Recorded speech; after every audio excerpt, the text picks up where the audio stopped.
Imagine holding a piece of a story that is 4,000 years old. It is not a book. It is a piece of baked clay about the size of your hand. It is covered in tiny wedge-shaped marks. This is cuneiform, the world's first writing. Now imagine that the clay is broken. A corner is missing. A line is smudged. A whole section has crumbled away into dust, lost forever. This is the reality for those of us who read these ancient tales. We are detectives, piecing together a grand puzzle with many missing parts. To understand this story, we must first travel back in time. We go to a land between two rivers, the Tigris and the Euphrates. Tigris-Euphrates. The Greeks called it Mesopotamia. The people who lived there first called it Sumer.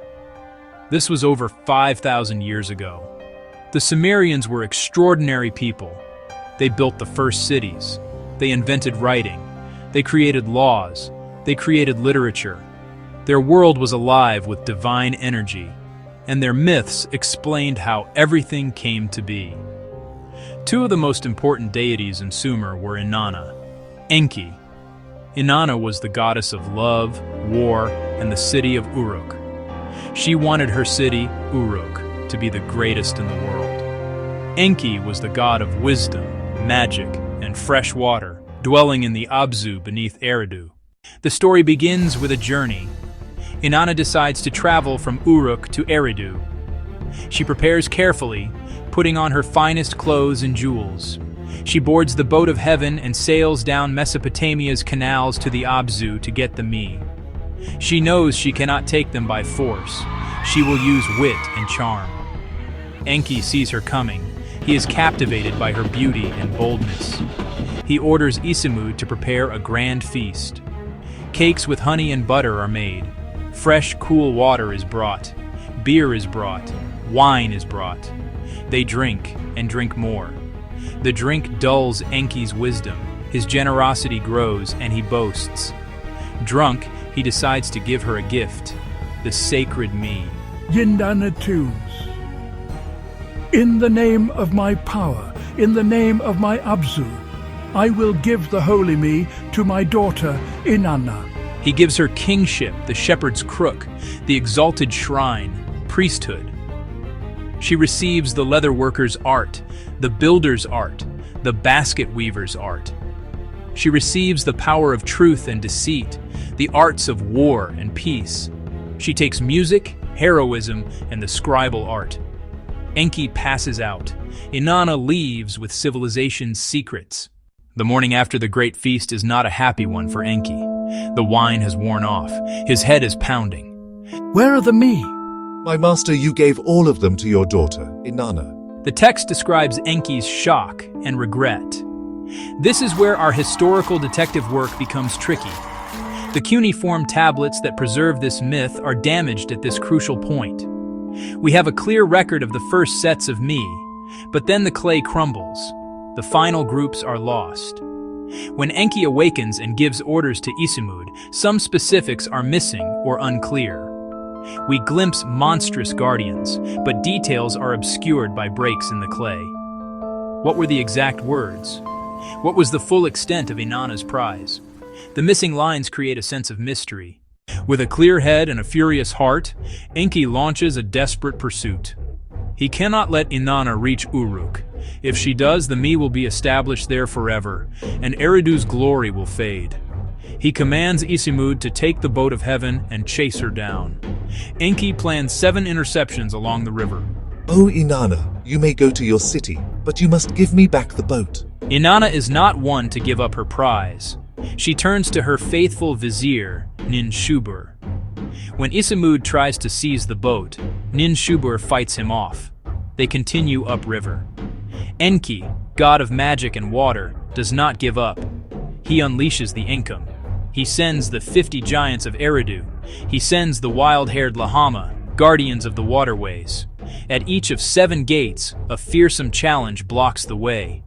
Save the boat of heaven and the holy me of Eridu. Ninshubur, fighting with hands and feet bare, repels every monster. After the 7th attack, Enki's pursuit is over. He has failed. Section 6.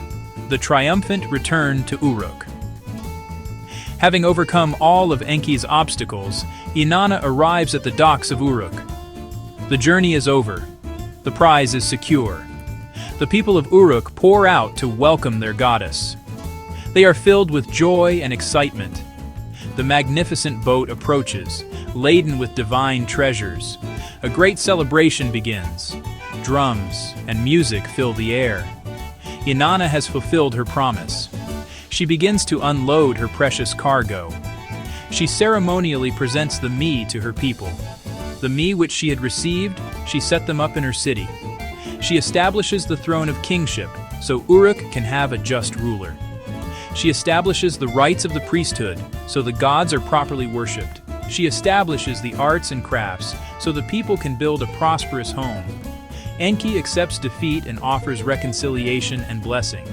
He praises Uruk and confirms Inanna's possession of the me. Section 7. The missing me. What could they be? The broken list is one of Mesopotamian literature's most tantalizing mysteries. A scribe listed about 100 powers before the tablet broke off. What else was on Inanna's boat? Scholars compare law codes, hymns, and administrative texts. By what's essential yet absent, we can deduce candidates. Sumer was agricultural, likely me of the plow, irrigation, sowing, and abundant harvest. Missing powers may concern marriage, childbirth, funerary rites, honoring the ancestors. The list already includes deceit and strife, perhaps more dark powers, plague, famine, even madness. By acquiring them, Inanna would control them, to understand and contain their force. The missing me keep us asking and imagining. Section 8. The Echoes of a Lost Civilization. The tale is a window into the Sumerian mind. Its long list is a blueprint, leadership, a link to the divine, justice, creative skill, art, music, and the power to defend. It's also political, propaganda for Uruk's rise over Eridu. Inanna wins by cleverness. Enki eventually blesses the transfer. Myths like this were their national charters. The gods' traits mirror Sumerian values, wisdom and ambition. Echoes appear elsewhere. Prometheus stealing fire, tension between old and new.